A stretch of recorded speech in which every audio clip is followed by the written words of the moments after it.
Ольга Бороднева, специальный корреспондент медиахолдинга Министерства обороны России «Звезда». Несмотря на смену часовых поясов, в 9 утра по местному времени настроение у девушки приподнятое.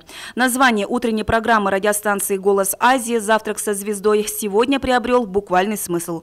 Журналист в прямом эфире поделилась с радиослушателями о местах съемок в Туве.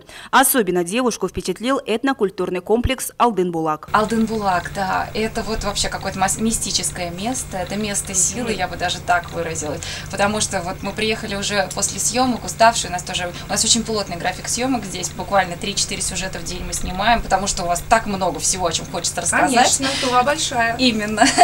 Вот, и Алдын-Булак уже был под вечер на закате, и вот вдруг открылось какое-то второе дыхание. Просто захотелось тут остаться жить, я не знаю, медитировать, думать о чем-то светлом, о чем-то прекрасном, потому что других мыслей там просто не возникает. Ведущих радиостанций интересовало все, от момента приезда журналистов до дальнейших планов. У нас в планах много всего. Вот мы знаем, что сегодня прибывают в республику археологи, по-моему, из Петербурга, из Москвы, там сборная команды, и будут продолжать вести раскопки у вас здесь, в районе Саян-Шушенского водохранилища. Много лет ведутся эти раскопки. Очередные, да, вот здесь будет могильник раскрыт 1 века до нашей эры, вот мы вчера буквально созванивались, мы хотим заехать к ним туда на съемки, просто потому что мы уже побывали в Аржане, Аржан-2 подсняли, там, где как раз нашли вашу знаменитую коллекцию, вот это золото скифов, да, потом мы побывали на национальном... Аржан-2, 2 кургана. Да, нам все рассказали, показали, это было потрясающе, и как раз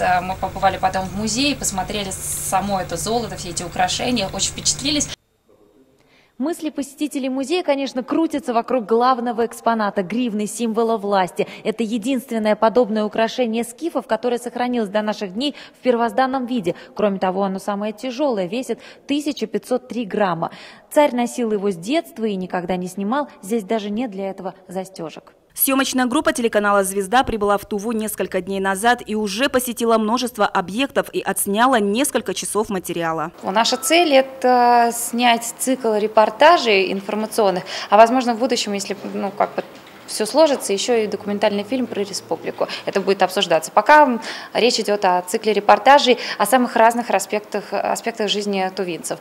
Начиная от культуры, каких-то национальных обычаев, заканчивая политическими, экономическими аспектами. В республике журналисты посетили профильные классы первой школы Кызыла, Тувинский кадетский корпус, действующий на базе республиканской школы-интерната, и Кызылское президентское кадетское училище. Особое внимание будет уделено репортажу о реализации проекта «Тува. Территория мужества», нацеленного на военно-патриотическое воспитание молодежи, в первую очередь мальчиков. Хочется сказать, что у вас в таком, знаете, военно-патриотическому воспитанию такой комплексный подход, начиная с самого детства. Вот мы видели, что и в начальных классах уже детям прививают вот эту любовь к родине, готовность всегда без раздумий пойти на защиту Отечества. Это вот прям чувствуется. Как нам призналась Ольга Бороднева, работы впереди еще много. И неизвестно, когда будут куплены билеты обратно в Москву. Но теплые воспоминания о поездке на малую родину министра обороны России Сергея Шойгу еще долгое время будут согревать ее в мегаполисе. На самом деле впечатлений будет очень много. И я думаю, что я еще полгода просто буду просматривать фотографии каждый день и вспоминать, как это было.